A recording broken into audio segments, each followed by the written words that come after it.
So another thing that characterises the change from the medieval world into the modern world is a whole stack of new economic, political and social ideas.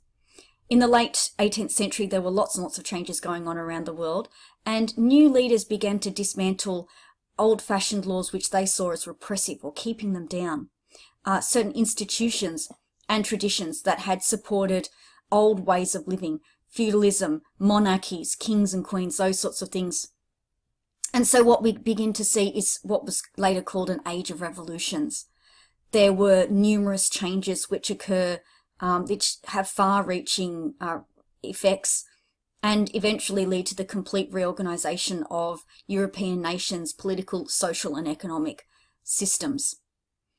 For example, in America, we have the War of Independence. This breaks out in 1775, and primarily it breaks out because there is a thought that there is too much taxation on the American colonists by their British masters.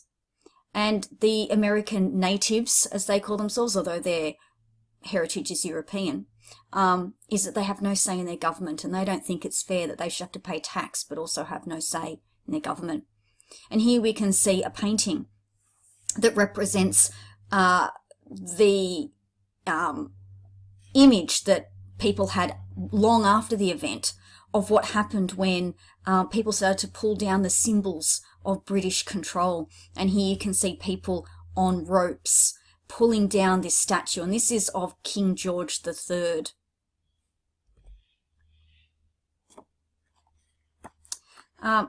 Now, there was lots of fighting between the Americans and the British, but after 7 years, in the end, George Washington's part-time soldiers defeat the British Redcoats, as they were called, obviously because they wore red coats. And what we have is the sovereignty of America being declared on the 3rd of September, 1783. So that means they had become their own country and they were in charge of themselves. And the British and the Americans signed the Treaty of Paris. And I've got a painting for you here that shows the end of the siege of a place called Yorktown in 1781. And the British Army surrendered, and it was essentially the beginning of the end for the British. Another key revolution that occurs in this period is the French Revolution. That occurs between 1789 all the way through to 1799. It's one of history's great turning points, and it really does mark the beginning of the modern period. It brought to an end the medieval feudal system of land ownership in France, and this then spreads throughout Europe and leads to the complete abandonment of the feudal system, which we're going to have a look at in a future talk. Now, here in this picture, you can see that there are a whole lot of people gathered around sort of a stage, if you like, and there's a big contraption here. And if you look really closely in the middle of that contraption, you can see that there is, in fact, a big blade, and this is a guillotine.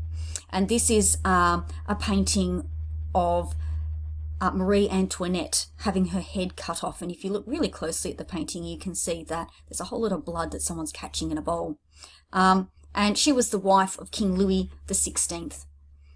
And after King Louis himself was killed, there was quite a lot of continued unrest and fighting. So following the execution of the king, the opponents of the revolution tried to end the revolution and return to the monarchy with the help of foreign armies.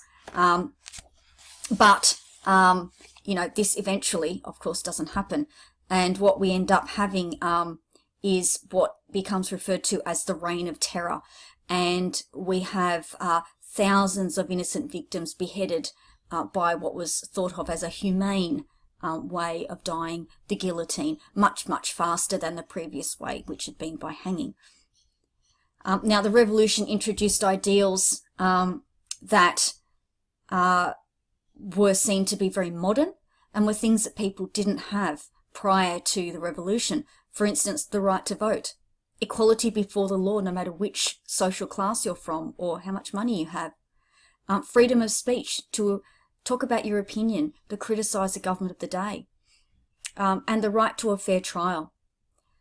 And perhaps you'll recognise a whole lot of these rights, which likewise Australians enjoy, but today some countries still don't. And I've got for you here a representation of the Declaration of the Rights of Man of the Citizen, and this one was painted in 1789, right during this period of upheaval. And so we have the end of this series, and you will see in your booklet that you have a series of activities that you need to complete in order to summarize down the content of this video.